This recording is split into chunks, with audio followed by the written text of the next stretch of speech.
First up, WWE superstar John Cena has been promoting his upcoming comedy Blockers when a journalist asked him if he would be interested in doing a Fast and Furious movie with Dwayne "The Rock" Johnson. Cena said the following, "That stuff is beyond my control, but I would absolutely love that opportunity. That, for me, would be a dream. I'm never really like, oh, I'd like to work with this person, but I just think between our chemistry in the live performance setting, there's something certainly there with The Rock. So that would be my one name on the wish list." Granted, it's unlikely that such a pairing would happen, but stranger things have happened.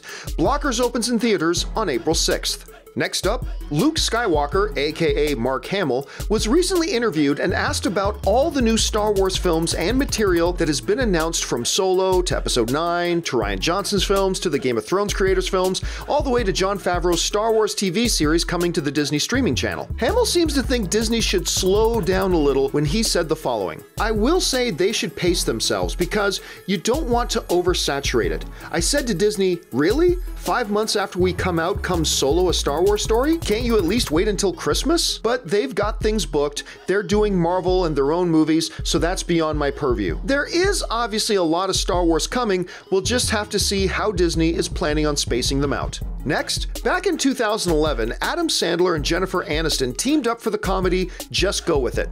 Don't remember it?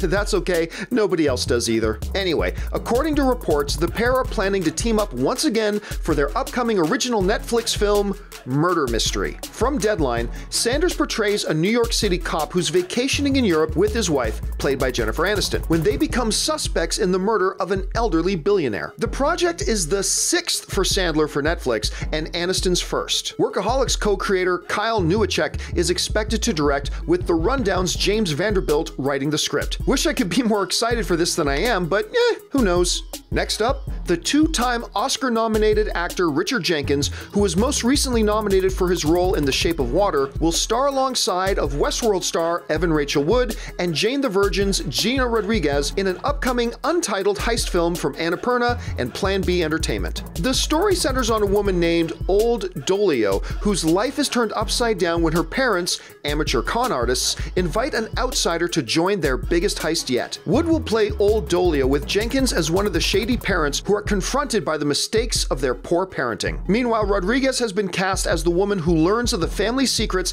and is brought into the fold. Man, you know what? No matter how many Oscars Jenkins gets nominated for over the rest of his career, he'll always be the dad from Step Brothers to me. Next, speaking of Oscar-caliber actors, Sissy Spacek and Julia Roberts have a combined 10 Oscar nominations between them and 2 Oscar wins. Now, the pair will be teaming up for the upcoming Amazon series Homecoming. Not to be confused with Spider-Man Homecoming. That would be quite a movie. According to Variety, the series will star Julia Roberts, Bobby Cannavale, and Stephen James, with Spacek in a recurring role, and is described as a psychological thriller that centers on a caseworker at a facility treating soldiers returning from war, and a veteran eager to rejoin civilian life. The series will actually be based on a popular podcast.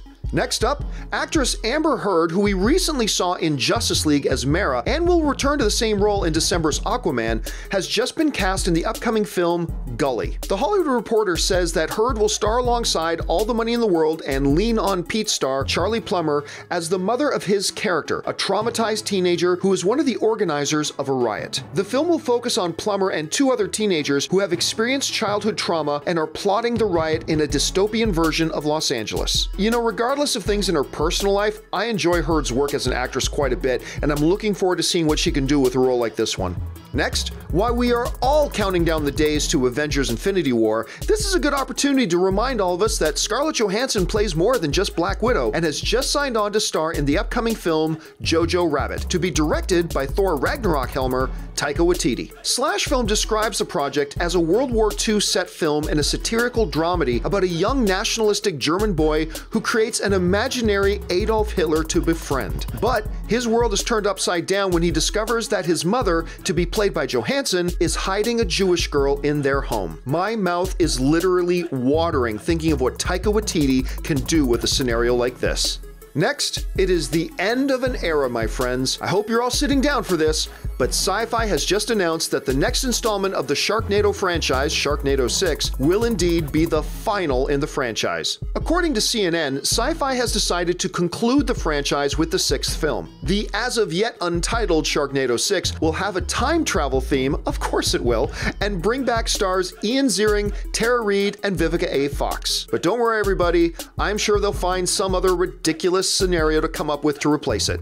And finally, actor Hugh Jackman, who we most recently saw in the wonderful musical The Greatest Showman, has just lined up another project in the form of a new film called Bad Education. From Digital Spy, far from being a big screen version of the BBC Three comedy series, this Bad Education will be directed by Thoroughbred's Corey Finley, with La La Land's Fred Berger and Midnight Special's Brian Kavanaugh Jones as producers. Jackman can next be seen on the big screen in the new Jason Reitman film The Frontrunner, a film about Gary Hart's presidential run in 1988, brought down by his affair scandal.